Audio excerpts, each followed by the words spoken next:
Hi అండి, welcome back to our channel. ఇవాళ మన వీడియోలో ఫ్లాక్స్ సీడ్స్ కారపొడిని ఎలా ప్రిపేర్ చేసుకోవాలో చూద్దాం. ఈ కారపొడిని వేడివేడి అన్నంలో కొంచెం నెయ్యి పోసుకుని తింటే చాలా టేస్టీగా ఉంటుంది. ఈ కారపొడిని అన్నంతోనే కాకుండా మనం ఏదైనా ఫ్రైలు చేసుకున్నప్పుడు కూడా లాస్ట్లో ఒక 2 స్పూన్స్ ఈ కారపొడిని యాడ్ చేసుకుని ఫ్రై చేసుకుంటే చాలా టేస్టీగా ఉంటుంది.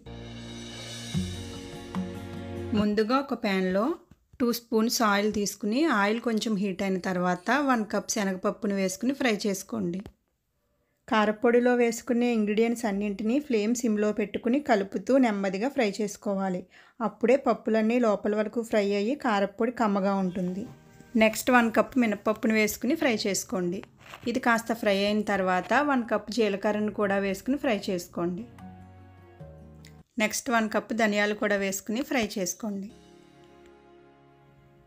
ధనియాలు ఫ్రై అయిన తర్వాత 1 కప్ నువ్వులు వేసుకుని ఫ్రై చేసుకోండి.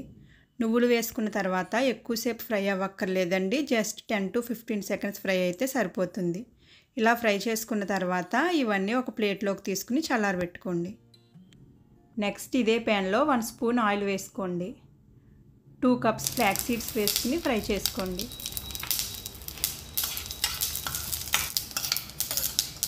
ఫ్లాక్స్ సీడ్స్ ఇలా ఫ్రై అయిన తర్వాత వీటిని కూడా ఒక ప్లేట్లోకి తీసుకుని చల్లారబెట్టుకోండి. నెక్స్ట్ ఇదే ప్యాన్లో 1 స్పూన్ ఆయిల్ వేసుకుని మీరు తినే కారాన్ని బట్టి 15 నుంచి 20 ఎండుమిరపకాయలను వేసుకుని ఫ్రై చేసుకోండి.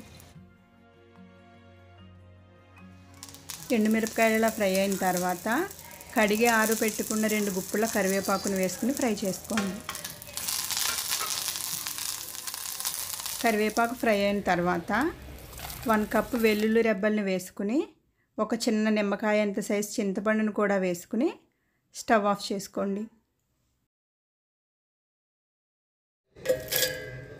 ఇవన్నీ చల్లారిన తర్వాత ఒక మిక్సీ జార్లోకి ఫ్రై చేసుకున్న ఇంగ్రీడియంట్స్ అన్నింటినీ వేసుకోండి. నెక్స్ట్ మీ రుచికి సరిపడా ఉప్పు వేసుకుని మిక్సీ చేసుకోవాలి. ఈ కారపొడిని మరీ మెత్తగా కాకుండా ఇలా కాస్త బరకగానే మిక్సీ చేసుకోండి. ఇలా ప్రిపేర్ చేసుకున్న కారపొడిని ఒక ఎయిర్ టైట్ జార్లోకి వేసుకుని వేడివేడి అన్నంలో ఈ కారపొడి వేసుకుని నెయ్యి పోసుకుని తింటే చాలా టేస్టీగా ఉంటుంది. ఈ కారపొడిని నేను చెప్పిన కొలతలతో మీ ఇంట్లో ఒకసారి ట్రై చేసి చూడండి, చాలా టేస్టీగా ఉంటుంది.